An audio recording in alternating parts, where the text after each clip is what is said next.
നമസ്കാരം. കരിങ്കുന്നം സോളാറിൻ്റെ പുതിയൊരു വീഡിയോയിലേക്ക് സ്വാഗതം. നമ്മളിന്ന് നോക്കുന്നത് നമ്മൾ മുൻ വീഡിയോകളിൽ സോളാർ പാനലുമായിട്ട് ബന്ധപ്പെട്ടും MPPT ചാർജ് കൺട്രോളറുമായിട്ട് ബന്ധപ്പെട്ടും അതേപോലെ ഇൻവേർട്ടറിൻ്റെ കാര്യങ്ങളും എല്ലാം വളരെ വിശദമായിട്ട് പറഞ്ഞെങ്കിലും ഒരു ബാറ്ററിയായിട്ട് ബന്ധപ്പെട്ട് നമ്മളൊരു സോളാറിന് വേണ്ടി നമ്മളൊരു ബാറ്ററി സെലക്ട് ചെയ്യുകയാണെങ്കിൽ അല്ലെങ്കിൽ നമ്മൾ ഇൻവേർട്ടറിന് വേണ്ടിയാണെങ്കിലും ഒരു ബാറ്ററി സെലക്ട് ചെയ്യുകയാണെങ്കിൽ അതിൽ ശ്രദ്ധിക്കേണ്ടതായിട്ടുള്ള ഏറ്റവും പ്രധാനപ്പെട്ട കാര്യങ്ങൾ എന്തൊക്കെയാണെന്നുള്ളത് നമ്മൾ ഇതിനു മുമ്പ് നമ്മൾ നോക്കിയിട്ടില്ല. അപ്പം ഈ ഒരു സിസ്റ്റത്തിനകത്ത് ഏറ്റവും കൂടുതൽ കംപ്ലയിൻ്റ് ഉണ്ടാകാനുള്ള സാധ്യതയുള്ളത് അതേപോലെ അതിപ്പോൾ നമ്മൾ നോക്കുവാണെങ്കിൽ ഇപ്പോൾ ഇൻവേർട്ടർ ആണെങ്കിലും അതുപോലെ മറ്റ് MPPT ഒക്കെ ആണെങ്കിലും നമുക്ക് എന്തെങ്കിലും കംപ്ലയിൻറ്റ് വന്നാൽ അത് വലിയ പൈസ മുടക്കില്ലാതുകൊണ്ട് അല്ലെങ്കിൽ വലിയ പ്രശ്നമില്ലാതെ നമുക്കത് ഈസിയായിട്ട് നമുക്കത് സർവീസ് ചെയ്തെടുക്കാനായിട്ട് സാധിക്കും. പക്ഷേ ഒരു ബാറ്ററിയെ സംബന്ധിച്ചിടത്തോളം പറഞ്ഞാൽ അതിനെന്തെങ്കിലും ഒരു കംപ്ലയിൻറ്റ് വന്നാൽ പിന്നെ നമുക്ക് സർവീസ് ചെയ്തെടുക്കുക എന്ന് പറഞ്ഞാൽ അത് വളരെ ബുദ്ധിമുട്ടായിരിക്കും. കാരണം ലെഡ് ആസിഡ് ബാറ്ററി എന്നൊക്കെ പറയുമ്പം അത് നമ്മൾ യൂസ് ചെയ്തതിന് ശേഷം പിന്നെ അടുത്ത് വാങ്ങിയാൽ മാത്രമേ പറ്റത്തുള്ളൂ.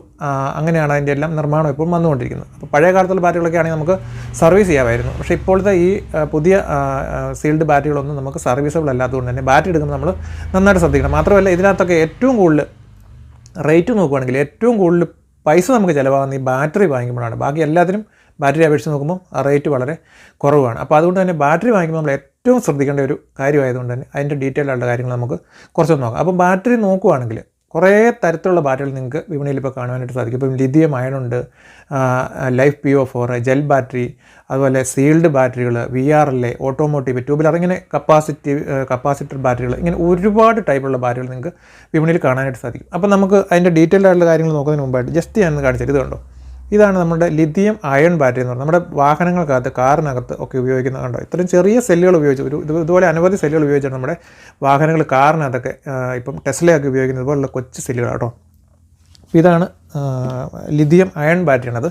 ഇത് തന്നെ അതിൻ്റെ FE ബാറ്ററി എന്ന് പറയും, ലിഥിയം അയൺ തന്നെ. ഇതാണ് നമ്മൾ സാധാരണ ഇതിൽ ഇൻവേർട്ടറുകൾക്കകത്തും അതുപോലെ തന്നെ സോളാറിൻ്റെ യൂസിനൊക്കെ ആയിട്ട് ഇത്തരം ബാറ്ററികളാണ് ഉപയോഗിക്കുന്നത്. ഇതിനുള്ളൊരു പ്രത്യേകത എന്ന് പറഞ്ഞാൽ ഇത് പൊട്ടിത്തെറിക്കുക അതുപോലെ കത്താനൊക്കെയുള്ള സാധ്യതകൾ മറ്റേ ഈ ചെറിയ ലിഥിയം ഇത് പെട്ടെന്ന് പൊട്ടിത്തെറിക്കാനും കത്താനൊക്കെ സാധ്യതയുണ്ട്. പക്ഷേ ഇതങ്ങനെ പെട്ടെന്ന് പൊട്ടിത്തെറിക്കുകയും കത്തുകയൊന്നും ചെയ്തില്ല. ഇത് വേറെ ഒരു ടെക്നോളജിയാണ് ചെയ്തിരിക്കുന്നത്. ഇതിന് FE ബാറ്ററികൾ എന്നാണ് പറയുന്നത്, അയൺ ബാറ്ററികൾ എന്നാണ് പറയുന്നത്. അപ്പം ഇത്തരം ബാറ്ററികളാണ് നമ്മൾ ഇൻവേർട്ടറിലും അങ്ങനെയുള്ളതിനകത്തൊക്കെ ഉപയോഗിക്കുന്നത്. ഇതിൻ്റെ പല ടൈപ്പുണ്ട്. ഒരു മോഡൽ ഞാൻ കാണിച്ചത് മാത്രമേ ഉള്ളൂ. അപ്പോൾ ഇത് 2 ടൈപ്പ് വരുന്ന ലിഥിയമാണ്. പിന്നെ ലിഥിയമാണിൽ തന്നെ ഇതുണ്ട്, ഇങ്ങനൊരു സംഭവം. ഇത് വളരെ കൊച്ചു ബാറ്ററിയാണ്. പക്ഷേ ഇത് ഏറ്റവും പവർഫുള്ളായിട്ടുള്ള, അതായത് നമുക്കിപ്പം നിലവിൽ വിപണിയിൽ ലഭിക്കുന്നതിൽ ഏറ്റവും പവർഫുള്ളായിട്ടുള്ള ഒരു സെല്ലാണ് ഈ ഞാനിപ്പോൾ ഈ കാണിക്കുന്ന സംഭവം. ഇതിൻ്റെ ഒരു പ്രത്യേകത, ഇത് പോളിമർ ബാറ്ററി, ലിഥിയത്തിൻ്റെ തന്നെ പോളിമർ ബാറ്ററിയാണ്. ഇതിൻ്റെ ഒരു പ്രത്യേകത എന്ന് പറഞ്ഞാൽ ഇതിന് ഭയങ്കര പവർ ശേഖരിച്ച് വെക്കാനും അതേപോലെ തന്നെ ഔട്ട്പുട്ട് തരാനുമുള്ള ഭയങ്കര ശക്തമായിട്ടുള്ള ഏറ്റവും ശക്തമായിട്ടുള്ള കഴിവുള്ള ഒരു ബാറ്ററിയാണിത്. അപ്പം ഇത് കണ്ട് ഇപ്പോൾ ഇത്ര ഒരു ചെറിയൊരു സെല്ലാണല്ലോ ഇത്. ഈ ഒരു സെല്ല് നമ്മൾ വാങ്ങിക്കണം, ഇത്ര ഒരു സെല്ലിന് ഒരു 15,000 രൂപ റേറ്റ് ഏകദേശം വരുന്നുണ്ട്. അപ്പോൾ നമുക്ക് ഇതിൻ്റെ ആ ഒരു എന്തുമാത്രം ഇതിനകത്ത് പവർ ശേഖരിക്കാനുള്ള കഴിവുണ്ടെന്നുള്ളത് നമുക്ക് മനസ്സിലാക്കാം. ഏറ്റവും ചെറിയതായിരിക്കും ചെയ്തത്, അതാണ് ഇതിനകത്ത് ഏറ്റവും ഒതുക്കത്തിൽ ഏറ്റവും കുറഞ്ഞ വലിപ്പത്തിൽ നിന്നും ഏറ്റവും കൂടുതൽ പവർ നൽകാൻ പറ്റുന്ന ഒരു ബാറ്ററി ആയിരുന്നു. ഞാനിത് നിങ്ങളെ ഒന്ന് ജസ്റ്റ് കാണിച്ചതേ ഉള്ളൂ. ഇത് നമുക്ക് സോളാറിനൊന്നും ഇതൊന്നും ഉപയോഗിക്കാമെന്നും പറഞ്ഞാൽ പ്രായോഗികമായിട്ട് നിലവിൽ സാധിക്കുന്ന കാര്യമല്ല. മറ്റ് ലിഥിയം ബാറ്ററികളെല്ലാം ആണെങ്കിലും സോളാറിന് വേണ്ടി ഉപയോഗിക്കാമെന്ന് പറഞ്ഞാൽ ഇപ്പോൾ പ്രായോഗികമായിട്ട് ചില പ്രശ്നങ്ങളുണ്ട്. അപ്പം സോളാറിലേക്ക് ഇത് കുറച്ച് കഴിയുമ്പോൾ ഭാവിയിലേക്ക് ഇങ്ങനെയുള്ള ലിഥിയം ബാറ്ററികളായിരിക്കും സോളാറിലേക്കെല്ലാം വരുന്നത്. അപ്പോൾ അത് നമുക്ക് അതെങ്ങനെയാണ് വരിക, എന്താണ് അതിനകത്ത് സംഭവിക്കുന്നത് എന്നുള്ളത് നമ്മൾ ഭാവിയിലേക്ക് ഓരോ ദിവസങ്ങളായിട്ട് നമ്മൾ വരുന്നതനുസരിച്ച് നമ്മളിത് അപ്ഡേറ്റ് ചെയ്ത് തരുന്നതായിരിക്കും. ഇപ്പം നമ്മൾ തന്നെ ഈ ലിഥിയം ബാറ്ററികൾ സോളാറിനകത്ത് നമ്മൾ ഉപയോഗിച്ച് കുറച്ച് സെറ്റ് ചെയ്തൊക്കെ നമ്മൾ നോക്കിയിട്ടുണ്ട്. അപ്പോൾ അതിൻ്റെ കൂടുതലായിട്ടുള്ള വിവരങ്ങൾ നമ്മൾ ഭാവിയിൽ നിങ്ങൾക്കിത് തരാനായിട്ട് ഞാൻ നോക്കുന്നതായിരിക്കും. പിന്നെ അടുത്ത് വേറൊരു മോഡൽ വരുന്ന ഇതുണ്ട്, ഇതുപോലെയുള്ള സെല്ലുകൾ നിങ്ങൾ കണ്ടല്ലോ, ഈ കമ്പ്യൂട്ടർ UPSനകത്തൊക്കെ ഇരിക്കുന്നത്. ഇത് VRLA, ഇത് സീൽഡ് ബാറ്ററിയാണ്. ഇത് നമുക്കൊരു 2 വർഷമൊക്കെ കാലാവധിയൊക്കെ കഴിയുമ്പോഴത്തേക്ക് ഏകദേശം ഇതിൻ്റെ പണി തീരും. അപ്പോൾ ഇതിനകത്ത് നമ്മൾ വെള്ളം ഒഴിക്കുകയൊന്നും ചെയ്യേണ്ട ആവശ്യം. ഇത് സീൽഡ് ബാറ്ററി, ഇതിനകത്തൊരു സ്പോഞ്ച് പോലൊരു സാധനം ഇരിക്കുന്നത്. അപ്പം ഇതുപോലെ തന്നെ ഒരു വേറൊരു സെല്ലുണ്ട്, ജെൽ ബാറ്ററി എന്ന് പറഞ്ഞാൽ. അത് കുറച്ചുകൂടി വലിയതിനകത്തൊക്കെയാണ് വരുന്നത്. പക്ഷേ ആ ജെൽ ബാറ്ററി ആണെങ്കിൽ 2 വർഷം 3 വർഷം കഴിയുമ്പോഴത്തേക്ക് അതും പോകും. അപ്പം ഇങ്ങനെയുള്ള ബാറ്ററികളെല്ലാം നമുക്ക് മാറ്റി വെക്കാം. അപ്പം ലിഥിയം ബാറ്ററി നമ്മൾ ഭാവിയിലുള്ളതാണ്. പക്ഷേ ഇപ്പോൾ നമ്മൾ എടുക്കുകയാണെങ്കിൽ ലിഥിയം നമ്മൾ നോക്കേണ്ട ആവശ്യമില്ല. നമുക്ക് ലെഡ് ആസിഡ് ബാറ്ററിയിലേക്ക് തന്നെയാണ് അടുത്ത് നമ്മൾ നോക്കുന്നത്, അതിലേക്ക് തന്നെയാണ് നമ്മൾ പോകുന്നത്. അപ്പം ലെഡ് ആസിഡിനകത്ത് തന്നെ ഇപ്പം നമ്മൾ വാഹനങ്ങൾക്കകത്തൊക്കെ ഉപയോഗിക്കുന്ന ബാറ്ററി ഉണ്ട്. അതിന് നമ്മൾ ഓട്ടോമോട്ടീവ് ബാറ്ററി എന്ന് പറയും. അതിനകത്ത് പ്ലേറ്റുകളുണ്ട്, ഇതേപോലെ ഇരിക്കും. ഇതുണ്ടോ, ഇതൊരു പഴയൊരു സെല്ലാണ് ഈ വാഹനങ്ങൾക്കകത്ത് ഉപയോഗിക്കുന്നത്. ഇതിനകത്ത് ഇതുണ്ട്, ഇത് നിങ്ങൾക്ക് കാണാൻ പറ്റും. ഇതുണ്ട്, ഇതുപോലെ ഇതിൻ്റെ ഈ സെല്ല് കണ്ട് ഇതുപോലെ ഇത് അടന്നടന്ന് വീഴും. ഇത് ആസിഡിനുള്ളിലാണ് ഇത് കിടക്കുന്നത്. അപ്പോൾ ഇതിന് കോട്ടിംഗ് ഒന്നുമില്ല. അപ്പോൾ ഈ കോട്ടിംഗ് ഇല്ലാത്തതുകൊണ്ട് തന്നെ ഈ ചെറിയ ഇതുണ്ട്, ഇതുപോലെയുള്ള ഇത് ചെറിയൊരു ലെഡിൻ്റെ കമ്പി വെച്ചിട്ട് ഇങ്ങനെ ഒരു വല പോലുള്ള സംഭവം. അപ്പോൾ അതിലാണ് ഈ കെമിക്കൽ, അതായത് ഈ ഓക്സൈഡ് പിടിപ്പിച്ചിരിക്കുന്നത്. അപ്പോൾ ഇത് പൊടിഞ്ഞ് ചാടി പോകാനായിട്ടുള്ള സാധ്യതകളും കാര്യങ്ങളും ഒരുപാടുള്ളതുകൊണ്ട് ഇത്തരം പ്ലേറ്റുകൾ വെച്ചിട്ടുള്ള ബാറ്ററികൾ നമ്മൾ സോളാറിന് ഉപയോഗിക്കുന്നത്, ഇത് വാഹനത്തിനാണ് ഉപയോഗിക്കുന്നത്. ഇതിൻ്റെ പ്രത്യേകത, നമ്മൾ ഇതിനകത്തേക്ക് ചാർജ് ചെയ്ത് കഴിഞ്ഞാൽ നമുക്ക് പെട്ടെന്നൊരു ഔട്ട്പുട്ട് എടുക്കണമെങ്കിൽ വളരെ സ്പീഡിൽ ഇതിൽ നിന്ന് നമുക്ക് ഇത് ആസിഡിനകത്ത് ഈ പ്ലെയിനായിട്ട് ഈ കെമിക്കൽ നേരിട്ട് ഡയറക്റ്റ് കിടക്കുന്നതുകൊണ്ട് ഇതിനകത്ത് പെട്ടെന്ന് തന്നെ നമുക്ക് സഡൻ ആയിട്ടുള്ള ഔട്ട്പുട്ട് കിട്ടുമെന്നുള്ളതുകൊണ്ട് വാഹനങ്ങൾ സ്റ്റാർട്ട് ചെയ്യാനും അങ്ങനെയുള്ള ആവശ്യങ്ങൾക്ക് വേണ്ടി ഇത്തരം പ്ലേറ്റിലിട്ടിട്ടുള്ള ബാറ്ററിയാണ് നമ്മൾ ഉപയോഗിക്കുന്നത്. ഇതിന് സാധാരണ രീതിയിൽ നമുക്ക് ഓട്ടോമോട്ടീവ് ബാറ്ററി എന്ന് പറഞ്ഞാൽ ഇത് വരുന്നത്. ഇത് ഫ്ലാറ്റ് പ്ലേറ്റ് എന്നൊക്കെ പറഞ്ഞ് അങ്ങനത്തെ ബാറ്ററി എന്നൊക്കെ പറഞ്ഞൊക്കെ ഇത് വയ്ക്കുന്നത് ഈ സാധനമാണ്. അപ്പം അടുത്ത് നമുക്ക് നമ്മളുടെ ഉപയോഗത്തിലേക്ക് വരുന്ന ഏറ്റവും പ്രധാനപ്പെട്ട ബാറ്ററിയാണ് ട്യൂബുലാർ ബാറ്ററികൾ. അപ്പം ഇതുണ്ട് ഇതുപോലുള്ള ഫൈബറിൻ്റെ ട്യൂബിനകത്ത്. അപ്പം നമ്മൾ ഈ കാണിച്ച ഈ കെമിക്കലുണ്ടല്ലോ, ഇതിനകത്തുള്ള ഈ കെമിക്കൽസ് തന്നെ നമ്മൾ ഇതുപോലെ ഫൈബറിൻ്റെ കുഴൽ പോലെയുള്ള ട്യൂബിനകത്ത് നിറച്ച് മൊത്തം ഇതുണ്ടോ ഇങ്ങനെ ഒരു കുഴലിനകത്ത് നിറച്ചിരിക്കുകയാണ്. അപ്പോൾ ഇങ്ങനെ നിറച്ച് വെച്ചിട്ടുള്ള ഒരു ഗുണം എന്ന് വെച്ചാൽ ഇതിനകത്തുനിന്ന് ഈ കെമിക്കൽ മറ്റതുപോലെ ഒരിക്കലും പുറത്തേക്ക് ചാടിപ്പോയില്ല. ഇതിനുള്ളിൽ ഇത് സ്ട്രോങ് ആയിട്ട് ഈ കുഴലിനുള്ളിൽ തന്നെ ഇത് കിടന്നോളൂ ഈ കെമിക്കൽ. അതാണ് ഈ ട്യൂബുലാർ ബാറ്ററി എന്ന് പറയുന്നതിൻ്റെ ഇങ്ങനെ വരുന്നതിൻ്റെ ഒരു മെയിനായിട്ടും അങ്ങനെ അവർ പറയുന്നതിൻ്റെ ഒരു കാരണം അതാണ്. ആ പേര് വരാൻ തന്നെ കാരണം അതങ്ങനെ ട്യൂബ് പോലെ ഇത് നിറച്ച് വെച്ചിരിക്കുന്നതുകൊണ്ടാണ്. അതിൻ്റെ വേറെ ടൈപ്പ് ഉണ്ട്, പൊക്കം കുറഞ്ഞത് അങ്ങനെയൊക്കെ ഉണ്ട്. ഇതുപോലെ പൊക്കം കുറഞ്ഞ പ്ലേറ്റിൽ വരുന്നുണ്ട്. അതിൻ്റെ ട്യൂബുലാറിൻ്റെ തന്നെ ഇതുണ്ടോ നെഗറ്റീവ് പ്ലേറ്റ് ഇതുപോലെ വരും. ഇത് കണ്ടോ ഇങ്ങനെ ഷീറ്റിനകത്ത് വരുന്നുണ്ടോ, കാണിച്ചു തരാം. ഇതുണ്ടോ ഇതുപോലെ നെഗറ്റീവ് പ്ലേറ്റ് ഇതുപോലെ ഒരു ഷീറ്റിനകത്ത് വെച്ച് ഇതായിട്ടാണ് ഇത് പൊതിഞ്ഞാണ് വരുന്നത്. അപ്പോൾ ഇതും അങ്ങനെ പെട്ടെന്ന് പോവില്ല എന്നുള്ളതാണ് അതിൻ്റെ ഒരു വ്യത്യാസം. അപ്പം ആ ബാറ്ററിയുടെ എല്ലാം കാര്യങ്ങൾ ഞാൻ ജസ്റ്റ് നിങ്ങൾക്കൊന്ന് അറിയാൻ വേണ്ടി ഇത് ഞാൻ കാണിച്ചു തന്നു എന്ന് മാത്രമേ ഉള്ളൂ. അപ്പം നമുക്ക് ഏത് ബാറ്ററിയാണ് നമ്മൾ സോളാറിലേക്ക് എടുക്കേണ്ടതെന്നുള്ളതാണ് നമ്മൾ നോക്കുക. അപ്പോൾ നമ്മൾ ആദ്യമേ തന്നെ നമ്മൾ ലിഥിയം ബാറ്ററികളെല്ലാം നമ്മൾ താൽക്കാലികമായിട്ട് സ്ഥിരമായിട്ടുള്ള താൽക്കാലികമായിട്ട് നമ്മൾക്കത് മാറ്റി വെക്കും. കാരണം ഇപ്പോൾ ഈ 2024 നമ്മൾ എടുക്കുമ്പോൾ നമുക്ക് ലിഥിയം വേണ്ട, അതുകൊണ്ട് അത് താൽക്കാലികമായിട്ട് നമ്മൾ മാറ്റി നിർത്തുന്നു. അതിനായിരിക്കും ഭാവി എങ്കിലും താൽക്കാലികമായിട്ട് മാറ്റി നിർത്തിയതിന് ശേഷം നമ്മൾ ട്യൂബുലർ ബാറ്ററി തന്നെ നമുക്ക് ഏറ്റവും ബെറ്റർ ആയിട്ടുള്ളത് ട്യൂബുലർ ബാറ്ററി തന്നെയാണ്. അപ്പോൾ ട്യൂബുലർ ബാറ്ററിയിലേക്ക് തന്നെ നമ്മൾ പോവുകയാണ്. അപ്പോൾ ട്യൂബുലർ ബാറ്ററിയിൽ പിന്നെ എന്തെടുക്കണം എന്നുള്ളതാണ്. അപ്പം നിങ്ങൾ ട്യൂബുലർ ബാറ്ററിക്കകത്താകുമ്പോൾ തന്നെ നിങ്ങൾ ഏറ്റവും പ്രധാനമായിട്ട് നമ്മൾ നോക്കേണ്ടത്, അപ്പോൾ അതിനകത്ത് തന്നെ ഇപ്പം C20, C5, C10 എന്നൊക്കെ പറഞ്ഞാൽ പല ഗ്രേഡിലുള്ള ബാറ്ററികളൊക്കെ ഉണ്ട്. അപ്പം നിങ്ങൾ ഏറ്റവും പ്രധാനമായിട്ട് ഇതിനകത്ത് നോക്കേണ്ട ഒരു കാര്യം എന്ന് പറഞ്ഞാൽ ഒരു ബാറ്ററി നിങ്ങൾ വാങ്ങിക്കുമ്പോൾ അതിൻ്റെ ഒരു ഇപ്പോൾ ഇൻവേർട്ടറിന് വേണ്ടിയിട്ട് നിങ്ങളൊരു ബാറ്ററി മേടിക്കുന്നുണ്ടെങ്കിലും ഉണ്ടെങ്കിൽ അതിനകത്ത് ഏറ്റവും പ്രധാനമായിട്ട് നോക്കേണ്ടത് അതിൻ്റെ വെയിറ്റാണ്. എന്തുമാത്രം മാക്സിമം വെയിറ്റ് കൂടുതലുള്ള ബാറ്ററിയാണ് അതനുസരിച്ച് നമുക്ക് അതിൽ നിന്ന് ഔട്ട്പുട്ട് കൂടുതൽ കിട്ടും. അപ്പം നമ്മളിപ്പോൾ ഒരു 100 AHൻ്റെ ഒരു ബാറ്ററി തന്നെ, ഇപ്പോൾ 100 ആംപിയറിൻ്റെ ഒരു ബാറ്ററി തന്നെ നമ്മൾ എടുക്കുകയാണെങ്കിൽ ഒരു ബാറ്ററി 50 കിലോയും ഒരു ബാറ്ററി 55 കിലോയും നമ്മൾ 55 കിലോ വെയിറ്റുള്ള ബാറ്ററി തന്നെ വാങ്ങിക്കണം. കാരണം അതിനകത്ത് അത്രയും കണ്ടൻറ്റ് ഉണ്ടാകും. അപ്പോൾ നമുക്ക് അതനുസരിച്ച് ഔട്ട്പുട്ട് കിട്ടും. അപ്പോൾ അതുപോലെ തന്നെ ഈ ട്യൂബുലാർ ബാറ്ററികൾക്കകത്ത് നമുക്ക് അതായത് നമുക്ക് ഈ ഇൻവേർട്ടറുകൾക്ക് വേണ്ടിയിട്ട് നമ്മൾ ട്യൂബുലാർ ബാറ്ററി മേടിക്കുന്നതും ഒരു സോളാർ ഇൻവേർട്ടറിന് വേണ്ടി ട്യൂബുലാർ ബാറ്ററി മേടിക്കുന്നതും തമ്മിൽ ഒരു ചെറിയ ഡിഫറൻസ് ഉണ്ട്. എന്ന് പറഞ്ഞാൽ നമ്മളൊരു ഇൻവേർട്ടറിലാണെങ്കിൽ നമുക്ക് എപ്പോഴും നമ്മുടെ ലൈനിൽ നിന്നുമാണ് അതിൻ്റെ ചാർജ് ചെയ്തുകൊണ്ടിരിക്കുന്നത്. അപ്പോൾ ഒരു കാരണവശാലും അതിനകത്ത് നമുക്ക് ചാർജ് കുറഞ്ഞു അല്ലെങ്കിൽ നമുക്ക് അതിൻ്റെ ഫ്ലോട്ടിങ് കൃത്യമായിട്ട് നടക്കും. പക്ഷേ നമ്മൾ ഒരു സോളാറിലാണ് ഉപയോഗിക്കുന്നുണ്ടെങ്കിൽ അതിന് ഫ്ലോട്ടിങ് കൃത്യമായിട്ട് നടക്കത്തില്ല. കാരണം അത് ഫുൾ ചാർജ് ആയി കഴിയുമ്പോൾ തന്നെ ഡിസ്ചാർജ് അടിക്കാനായിട്ട് തുടങ്ങും. കാരണം സോളാർ നമ്മൾ നെറ്റിലേക്ക് വരുമ്പോഴത്തേക്കും ഡിസ്ചാർജ് ആകുമല്ലോ. അപ്പോൾ അതിന് ഫ്ലോട്ടിങ് കൃത്യമായിട്ട് നടക്കാതെ വരുന്നുണ്ട്. അതിൻ്റെ പ്ലേറ്റുകൾക്ക് പൊടിച്ചിട്ട് വരാനും അങ്ങനെയുള്ള സാധ്യതകൾ ഫ്ലോട്ടിംഗ് ഇല്ലാതെ വന്നാൽ ഉണ്ടാവാനുള്ള സാധ്യതയുണ്ട്. അതുകൊണ്ടാണ് നമ്മൾ ഈ സോളാറിൽ ഉപയോഗിക്കുമ്പോൾ ബാറ്ററിയുടെ ക്വാളിറ്റി, അതിൻ്റെ ആ പ്ലേറ്റിൻ്റെ ക്വാളിറ്റിയും കൂടെ നല്ല ക്വാളിറ്റിയുള്ള ലെഡ് ഉപയോഗിച്ച് ഉണ്ടാക്കിയിരിക്കുന്ന ബാറ്ററിയാണെന്നുള്ള കാര്യം കൂടെ നമ്മൾ ശ്രദ്ധിക്കണമെന്ന് പറയുന്നതിൻ്റെ ഒരു കാര്യം.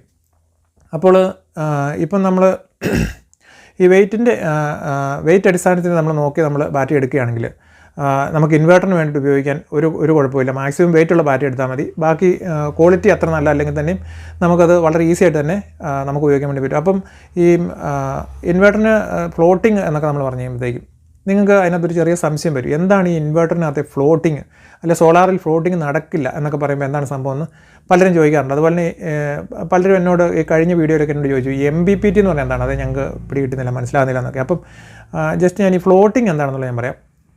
ഫ്ലോട്ടിംഗ് എന്ന് പറഞ്ഞു കഴിഞ്ഞാൽ നമ്മളിപ്പം ഒരു ബാറ്ററി ആണെങ്കിൽ, ഒരു ട്യൂബുലാർ ബാറ്ററി ആണെങ്കിൽ 12 വോൾട്ടാണ് ഒരു ബാറ്ററിയുടെ വോൾട്ടേജ്. അപ്പോൾ നമുക്ക് ആ ബാറ്ററിയിലേക്ക് നമ്മൾ ചാർജ് ചെയ്യുന്ന സമയത്ത് ഇൻവെർട്ടറിൽ നിന്ന് ചാർജ് ചെയ്ത് കയറുമ്പോൾ 12 എന്നുള്ളത് 12.5 ആകും, 13 ആകും, 13.5 ആകും. അങ്ങനെ പോയിട്ട് 14.2 വോൾട്ടാണ് നമ്മൾ സാറിന് ഇതിൽ കട്ട് ഓഫ് ആയിട്ട് നമ്മൾ വെക്കുന്നത്. അപ്പോൾ 14.2 വോൾട്ട് വരെയും ഇത് റൈസ് ചെയ്ത് കയറിപ്പോവും. അപ്പോൾ 14.2 വന്നു കഴിയുമ്പോഴത്തേക്കും അതിൻ്റെ ചാർജർ ഓഫ് ആകും. എന്ന് പറഞ്ഞാൽ നമുക്ക് അതിൻ്റെ ഫ്രണ്ടിൽ ചാർജർ ഓഫ് എന്ന് എഴുതി കാണിക്കും, അല്ലെങ്കിൽ LED ചാർജിങ് എന്നുള്ള LED ഓഫായി കാണിക്കും.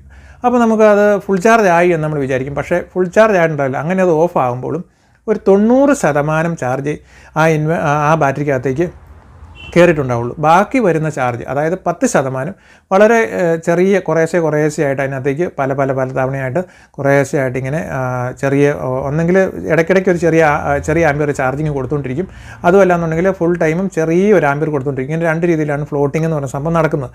ഇതിലേതെങ്കിലും ഒരു രീതി കൂടെ കൊടുത്ത് ഇതിനെ 100ലേക്ക് എത്തിക്കും. എന്ന് പറഞ്ഞാൽ 100 ആംബിയർ എന്ന് പറഞ്ഞാൽ 100ന് അത് ഫുൾ 100 ആംബിയറിലേക്കും അതിനെ എത്തിക്കും. ആ എത്തിക്കുന്ന സമയത്ത് അതിൻ്റെ ഗ്രാവിറ്റിയും ഫുൾ ഗ്രാവിറ്റിയിലായിരിക്കും എല്ലാ സെല്ലുകളും നിൽക്കുന്നത്. അങ്ങനെ അതിനെ നിലനിർത്തിക്കൊണ്ടേ ഇരിക്കുന്നത് കൊണ്ടാണ് അതിൻ്റെ ബാലൻസിങ് കാര്യങ്ങളൊന്നും ഒരിക്കലും മാറിപ്പോയില്ല ഇൻവെർട്ടറിൽ നമ്മൾ കണക്ട് ചെയ്ത് ഉപയോഗിക്കുന്ന സമയത്ത്. മാത്രമല്ല നമുക്ക് ഈ വേറൊരു കാര്യമുള്ളത്, നമുക്ക് ഈ കറണ്ട് ചാർജ് കൂടുതൽ വരുന്നത് എന്ന് പറഞ്ഞു കഴിഞ്ഞാൽ നമുക്ക് ഈ സാധാരണ നമ്മൾ ഇതിനകത്തേക്ക് ഫുൾ ചാർജ് ആയി കഴിയുമ്പോൾ അത് ഓഫായി കാണുമ്പം നമ്മൾ വിചാരിക്കും ഇത് കംപ്ലീറ്റ് ആയിട്ട് ഓഫായി, ഇനി ഇതിലേക്ക് ചാർജ് ഒന്നും എടുക്കുന്നേ ഇല്ലെന്ന്. പക്ഷേ അങ്ങനെയല്ല, അതങ്ങനെ ഓഫായാലും ചെറിയൊരു ചാർജ് നമുക്ക് ഇൻവെർട്ടറിൽ നിന്ന് അതിലോട്ട് പൊക്കോണ്ടാണ്ടിരിക്കുന്നത്. ലൈറ്റ് ഓഫ് ആയാലും ചെറിയൊരു ചാർജ് അത് എടുക്കുന്നുണ്ടെന്നുള്ള കാര്യം മനസ്സിലാക്കുക. പിന്നെ ഇത് 14.2 കട്ട് ഓഫ് ആയി അതിനുശേഷം 100% ആയി കഴിഞ്ഞാലും പിന്നെയും ഇതിലേക്ക് ഫ്ലോട്ടിങ് കൊടുത്തുകൊണ്ടിരിക്കും. എന്ന് പറഞ്ഞാൽ എന്തിനാണെന്ന് വെച്ചാൽ ഈ ബാറ്ററിക്കകത്ത് സെൽഫ് ഡിസ്ചാർജ് എന്ന് പറഞ്ഞ് ഈ ബാറ്ററിക്ക് അത് ചെറുതായിട്ട് ചാർജ് ഇറങ്ങിപ്പോയിക്കൊണ്ടിരിക്കും. ആ ഇറങ്ങിപ്പോകുന്ന സെൽഫ് ഡിസ്ചാർജ് അതിപ്പോൾ നമ്മൾ ലിഥിയം അയണിലാണെങ്കിൽ സെൽഫ് ഡിസ്ചാർജിൻ്റെ റേറ്റൊക്കെ വളരെ കുറവാണ്.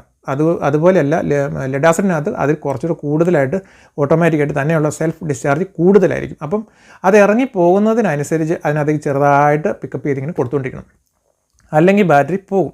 അപ്പോൾ അങ്ങനെ അത് കൊടുത്തുകൊണ്ടിരിക്കുമ്പോഴാണ് അതിൻ്റെ ഗ്രാവിറ്റി കറക്റ്റാകുക, അതുപോലെ തന്നെ അതിൻ്റെ ഫ്ലോട്ടിങ് കൊടുക്കുമ്പോഴാണ് അതിൻ്റെ സെൽ ബാലൻസിങ് എല്ലാം കറക്റ്റാകുക. ഇങ്ങനെയുള്ള കാര്യങ്ങളെല്ലാം നല്ല കൃത്യമായിട്ട് നടക്കുന്നുണ്ട്. ഇൻവെർട്ടറിൽ വെക്കുമ്പോൾ നമുക്ക് ബാറ്ററിക്ക് കംപ്ലയിൻറ്റ് വളരെ കുറവായിരിക്കും സോളാറിനെ അപേക്ഷിച്ച്. കാരണം ഈ കാര്യങ്ങളെല്ലാം കൃത്യമായിട്ട് നടക്കാനായിട്ട് നമുക്ക് എപ്പോഴും കറണ്ട് ഉണ്ടല്ലോ വീട്ടിൽ, അപ്പോൾ നടന്നുകൊണ്ടിരിക്കും. കറണ്ട് പോകുമ്പം ഒരു 5 മണിക്കൂറോ 10 മണിക്കൂറോ കറണ്ട് പോയാലും പിന്നെ കറണ്ട് വന്നതിന് ശേഷം പിന്നെ ചിലപ്പോൾ 15 20 അല്ല ദിവസങ്ങളോളം നമുക്ക് ഈ ഫ്ലോട്ടിങ് നടക്കും. അപ്പോൾ ഒന്നും പേടിക്കാനില്ല. ഏത് ബാറ്ററി എടുത്ത് വെച്ചെന്ന് പറഞ്ഞാൽ എത്ര മോശം ബാറ്ററി എന്ന് പറഞ്ഞാലും ഈ ഇൻവെർട്ടർ നല്ല പെർഫെക്റ്റ് ആയിട്ട് ഇവൻ വർഷങ്ങളോളം ഓടുന്നതിൻ്റെ ഒരു കാരണവും അതുകൊണ്ടാണ്. അപ്പോൾ നമ്മൾ ഇൻവെർട്ടറിൽ ഉപയോഗിക്കാൻ വേണ്ടി ബാറ്ററി മേടിക്കുമ്പം സോളാറിൽ ഉപയോഗിക്കുന്ന ബാറ്ററി മേടിക്കുമ്പോഴുള്ള വ്യത്യാസം ഏകദേശം നിങ്ങൾക്ക് മനസ്സിലായി കാണും. അതായത് ഇൻവെർട്ടറിൽ ഉപയോഗിക്കുമ്പോൾ വെയിറ്റ് മാത്രം നോക്കിയാൽ മതി. സോളാറിലേക്ക് ഉപയോഗിക്കാൻ വേണ്ടി മേടിക്കുമ്പോൾ നമ്മൾ വെയിറ്റും അതിനോടൊപ്പം തന്നെ ക്വാളിറ്റിയുള്ള ബാറ്ററി നമ്മൾ നോക്കി വാങ്ങണം. ക്വാളിറ്റിയുള്ള ബാറ്ററി എന്ന് പറയുമ്പോഴത്തേക്കും നമുക്ക് ഏതെങ്കിലും ട്രസ്റ്റഡ് ആയിട്ടുള്ള ബാറ്ററികൾ വാങ്ങിക്കുക. അതല്ലെന്നുണ്ടെങ്കിൽ നമ്മളൊക്കെ ചെയ്യുന്നതെന്ന് വെച്ചാൽ അത് പരീക്ഷിച്ച് നോക്കി, അല്ലെങ്കിൽ അതിനകത്തെ പ്ലേറ്റുകളുടെ കാര്യങ്ങളും അങ്ങനെയുള്ള സംഭവങ്ങളൊക്കെ അതിനെപ്പറ്റി പഠനം നടത്തിയതിന് ശേഷമാണ് നമ്മൾ ക്വാളിറ്റി ഉള്ളതാണെന്ന് നമ്മളൊരു ബാറ്ററി നമ്മൾ സാറിന് ഇതിൽ സജസ്റ്റ് ചെയ്ത് കൊടുക്കുന്നത്. അപ്പം ക്വാളിറ്റി കൂടി നോക്കിയതിന് ശേഷം വേണം നമ്മൾ സോളാറിന് ബാറ്ററി വെക്കാനായിട്ട് പോവുകയാണെങ്കിൽ ചെയ്യാനായിട്ട്. അപ്പോൾ ഇനി അടുത്തതായിട്ട് നമ്മൾ നോക്കുവാണെങ്കിൽ പിന്നെ ഒരു കാര്യം നമ്മൾ വിട്ടുപോയത്, നമ്മൾ കഴിഞ്ഞ ഒരു വീഡിയോയിൽ നമ്മൾ MPPT എന്ന് പറഞ്ഞാൽ എന്താണെന്ന് പലരും എന്നോട് ചോദിച്ചിരുന്നു. അപ്പോൾ ജസ്റ്റ് അതുകൂടി ഒന്ന് പറഞ്ഞേക്കാം. MPPT എന്ന് പറഞ്ഞാൽ മാക്സിമം പവർ പോയിൻറ്റ് ട്രാക്കിംഗ് എന്ന് പറഞ്ഞാൽ നമ്മൾ സോളാർ പാനലിൽ നിന്ന് വരുന്ന സപ്ലൈ അത് കയറി ഇറങ്ങി പല സമയത്തും പല രീതിയിലുള്ള വോൾട്ടേജിലും ആംബിയറിലും ഒക്കെ ആയിരിക്കും മേഘമൊക്കെ വന്നു കഴിയുമ്പോൾ നിങ്ങൾക്കറിയാമല്ലോ എപ്പോഴും ഒരുപോലെയല്ല സോളാർ പാനലിൽ നിന്നും സപ്ലൈ വരുന്നത്. അപ്പം അത് കുറഞ്ഞു വരുന്ന സമയത്തും കൂടി വരുന്ന സമയത്തും ഒക്കെ ഏത് ആംബിയറിലും ഏത് വോൾട്ടേജിലും നമ്മളിത് ബാറ്ററിയിലേക്ക് അതായത് നമ്മൾ MPPT എന്ന് പറഞ്ഞാൽ ആ ഒരു ഉപകരണം ഈ ബാറ്ററിയിലേക്ക് സപ്ലൈ കയറ്റിയാണ് ഏറ്റവും സ്മൂത്തായിട്ട് അല്ലെങ്കിൽ ഏറ്റവും മാക്സിമം അത് ഒട്ടും കളയാതെ ആ സപ്ലൈനെ ബാറ്ററിക്കകത്തേക്ക് കയറ്റാൻ പറ്റുന്നതെന്നുള്ളത് ആ MPPT അല്ലെങ്കിൽ ആ ഒരു മാക്സിമം പവർ പോയിൻറ്റ് ട്രാക്കിംഗ് എന്ന് പറഞ്ഞ ആ യൂണിറ്റിനകത്തിരിക്കുന്ന ഒരു ചിപ്പുണ്ട് IC, അതിങ്ങനെ നോക്കിക്കൊണ്ടിരിക്കും. നോക്കി ഏറ്റവും അനുയോജ്യമായ ആംബിയറും വോൾട്ടേജും തിരഞ്ഞെടുത്ത് അതിനകത്തേക്ക് കയറ്റുന്ന ഒരു സംവിധാനം എന്ന് വേണമെങ്കിൽ MPPTക്ക് പറയാം. അപ്പോൾ MPPT തന്നെ പല രീതിയിൽ വർക്ക് ചെയ്യുന്ന സംഭവങ്ങളൊക്കെ ഉണ്ട്. അപ്പോൾ MPPTയുമായിട്ട് ബന്ധപ്പെട്ട് ഡീറ്റെയിൽഡ് ആയിട്ടുള്ള വീഡിയോസ് നമ്മൾ ചെയ്യുന്ന സമയത്ത് ആ പലതരം MPPTയുടെ കാര്യങ്ങളും അങ്ങനെയുള്ള സംഭവങ്ങൾ പല ടെക്നോളജിയുള്ള MPPTകളൊക്കെ ഉണ്ട്. അതിൻ്റെയൊക്കെ കാര്യങ്ങളൊക്കെ നമ്മൾ അന്നേരം നമുക്ക് ചർച്ച ചെയ്യാം. ഇപ്പോൾ നമ്മൾ ഇതിൻ്റെ ജസ്റ്റ് ഞാൻ നിങ്ങളൊന്ന് ചോദിച്ച സംശയം ഇങ്ങനെ ഒത്തിരി ആൾക്കാർ ചോദിച്ചായിരുന്നു MPPT എന്താണെന്ന്. അതുകൊണ്ടാണ് ഞാനതൊന്ന് ജസ്റ്റ് എൻ്റെ ഇടയ്ക്ക് ഞാൻ ഈ വീഡിയോയുടെ ഇടയ്ക്ക് ഒന്ന് പറഞ്ഞു പോയെന്ന് മാത്രമേ ഉള്ളൂ. അപ്പോൾ നമ്മുടെ കാര്യത്തിലേക്ക് വന്നാൽ നമ്മളപ്പം വെയിറ്റ് അടിസ്ഥാനത്തിൽ തന്നെ നമ്മൾ ബാറ്ററികൾ വാങ്ങിക്കുക ഏറ്റവും പ്രധാനമായിട്ട്. പിന്നെ പ്രധാനമായിട്ടും മറ്റു കുറച്ച് കാര്യങ്ങൾ നോക്കാനുള്ളതെന്ന് പറഞ്ഞു കഴിഞ്ഞാൽ നമുക്ക് അതിനകത്ത് ക്വാളിറ്റിയും നോക്കുക, വെയിറ്റ് നോക്കുക. പിന്നെ നമുക്ക് C10, C20, C5 ഇങ്ങനെ പല ഗ്രേഡിലുണ്ട്. പിന്നെ അതുപോലെ 1C, 2C, 3C ഇങ്ങനെ പല ഗ്രേഡിലുള്ള ബാറ്ററികളും കാര്യങ്ങളും ഒക്കെ വരുന്നുണ്ട്. അപ്പം ഇപ്പോൾ അതും കൂടെ പറഞ്ഞു കഴിഞ്ഞാൽ അതിൻ്റെ ഡീറ്റെയിൽഡ് ആയിട്ടുള്ള കാര്യങ്ങളും കൂടെ നമ്മൾ പറഞ്ഞു കഴിഞ്ഞാൽ വീഡിയോ ഒരുപാട് ലെങ്ത് ആയി പോകും. അപ്പോൾ അതുകൊണ്ട് നമുക്ക് ഈ വീഡിയോ ഇവിടെ വെച്ച് നമ്മൾ വൈൻഡപ്പ് ചെയ്യുകയാണ്. അപ്പം ഇത്രയും നമ്മൾ ഇതിനു മുമ്പ് ചെയ്ത എല്ലാ വീഡിയോകളും കണ്ടതിന് ശേഷം നമുക്ക് ഒരുപാട് ആളുകൾ വാട്സപ്പിനകത്ത് മെസ്സേജ് വിടുകയും അങ്ങനെ എല്ലാ കാര്യങ്ങളും വളരെ നല്ല രീതിയിൽ നമുക്ക് സപ്പോർട്ട് തന്നിട്ടുണ്ട്. അപ്പോൾ ഇനിയും നിങ്ങൾക്ക് മുൻപോട്ടും നമുക്കതുപോലെ സപ്പോർട്ട് തരുമെന്ന് വിചാരിക്കുന്നു. അതുപോലെ തന്നെ നമ്മൾ ഈ വീഡിയോ എന്ന് പറയുന്നത് നമ്മളൊരു സെയിൽസിന് വേണ്ടിയോ അതും അല്ലെങ്കിൽ നമ്മുടെ ഒരു പ്രോഡക്റ്റ് പ്രൊമോട്ട് ചെയ്യാൻ വേണ്ടിയിട്ട് അങ്ങനെ ചെയ്തിരിക്കുന്ന ഒരു വീഡിയോസുകളൊന്നും അല്ലിത്. അപ്പം നിങ്ങൾക്ക് ആളുകൾക്ക് ഒരു ഉപകാരമാകട്ടെ എന്ന് കരുതിക്കൊണ്ട് ഞാൻ എനിക്ക് കിട്ടുന്ന സമയത്ത് എൻ്റെ വർക്കൊക്കെ കഴിഞ്ഞ ശേഷം മിച്ചം വരുന്ന കിട്ടുന്ന സമയത്താണ് ഞാൻ ഈ വീഡിയോസുകൾ നിങ്ങൾക്ക് വേണ്ടി എടുത്തിരുന്നത്. അപ്പം നമുക്കൊരു പ്രോത്സാഹനം എന്നുള്ള രീതിയിൽ നിങ്ങളൊന്ന് ഈ ചാനൽ ഇപ്പോൾ തന്നെ നിങ്ങളൊന്ന് സബ്സ്ക്രൈബ് ചെയ്യുക. അപ്പം നമുക്കതൊരു സന്തോഷം എന്ന് പറഞ്ഞാൽ അതാണ്. നമുക്ക് തിരിച്ച് നിങ്ങൾ അങ്ങോട്ട് നമ്മൾ ഇത്രയും കഷ്ടപ്പെട്ട് ഇത്രയും ബുദ്ധിമുട്ടി നമ്മളൊരു വീഡിയോ നിങ്ങൾക്ക് വേണ്ടി ചെയ്ത് തരുമ്പോൾ നിങ്ങൾക്ക് തിരിച്ച് നമുക്കും ഒരു സപ്പോർട്ട് തരുവാണെങ്കിൽ നമുക്കതൊരു സന്തോഷമാണ്. അപ്പോൾ ഇതൊന്ന് സബ്സ്ക്രൈബ് ചെയ്ത് വെക്കുക ഇപ്പോൾ തന്നെ. അതേപോലെ തന്നെ നമുക്ക് നിങ്ങളുടെ അഭിപ്രായങ്ങളും കാര്യങ്ങളും ഒക്കെ നിങ്ങളൊന്ന് മെസ്സേജ് ചെയ്യുക. അപ്പോൾ നമുക്കത് അറിയാൻ പറ്റും നിങ്ങൾക്ക് എന്താണ് ഇനി അടുത്ത വീഡിയോസുകളും കാര്യങ്ങളും എന്താണ് വേണ്ടത്. കൂടുതൽ സംശയങ്ങളും കാര്യങ്ങളും ഉണ്ടെങ്കിൽ കൃത്യമായിട്ടത് പറയുക. അപ്പോൾ നമുക്കതനുസരിച്ചുള്ള വീഡിയോസുകൾ പിന്നെ ചെയ്യാൻ വേണ്ടി പറ്റും. പിന്നെ എല്ലാ സംശയങ്ങൾക്കും കൃത്യമായിട്ട് അപ്പോൾ തന്നെ നമ്മൾ ചിലപ്പോൾ ഒരുപക്ഷെ മറുപടി തന്നു വരില്ല. അപ്പോൾ ഒന്നെങ്കിൽ ഒത്തിരി ആളുകൾ ഒരേ കാര്യം ചോദിക്കുകയാണ്, നമ്മളൊരു വീഡിയോ വഴി തന്നെയായിരിക്കും അതിൻ്റെ സംശയത്തിൻ്റെ എല്ലാം കൂടെ കൂടിയുള്ള മറുപടിയായിട്ട് നമ്മളൊരു വീഡിയോ ആയിട്ട് തന്നെ എപ്പോഴും ചെയ്തു തരാമെന്നാണ് ഞാൻ ഉദ്ദേശിക്കുന്നത്. അപ്പോൾ അതുകൊണ്ട് മറുപടി കിട്ടാത്തവരൊന്നും വിഷമിക്കേണ്ട. അതെല്ലാം കൂടെ കൂട്ടി നമ്മളൊരു വീഡിയോ ആയിട്ട് ചെയ്തായിരിക്കും നമ്മൾ അതിൻ്റെ എല്ലാം കൂടെ മറുപടി എല്ലാം കൂടെ തരുന്നതെന്നുള്ളത് തരാനായിട്ടാണ് ഞാൻ ഉദ്ദേശിക്കുന്നത്.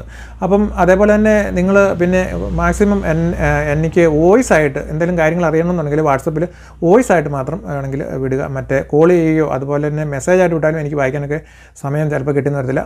വോയിസ് ആയിട്ട് വിടുവാണെങ്കിൽ അതായിരിക്കും ഏറ്റവും എളുപ്പം. അപ്പം എനിക്കത് വല്ല ഹെഡ്ഫോണൊക്കെ വെച്ചിട്ട് ഇടയ്ക്കൊക്കെ കേൾക്കാനും അതുപോലെ തന്നെ അതിനകത്ത് നിങ്ങൾക്ക് അതിനാവശ്യമുള്ള മറുപടികൾ ഏതെങ്കിലും സമയങ്ങളിൽ തരാനായിട്ടും പറ്റും. അപ്പോൾ ആ കാര്യങ്ങളും കൂടി ഒന്ന് ശ്രദ്ധിക്കണമെന്ന് അറിയിക്കുകയാണ്. അപ്പോൾ നമുക്ക് ഇതേപോലെ തന്നെ കൂടുതൽ അറിവുകളുള്ള പുതിയ വീഡിയോകൾ നമ്മൾ ഇനിയും ചെയ്യുന്നതായിരിക്കും.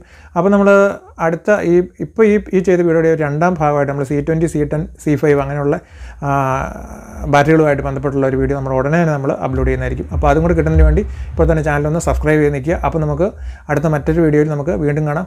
ബൈ.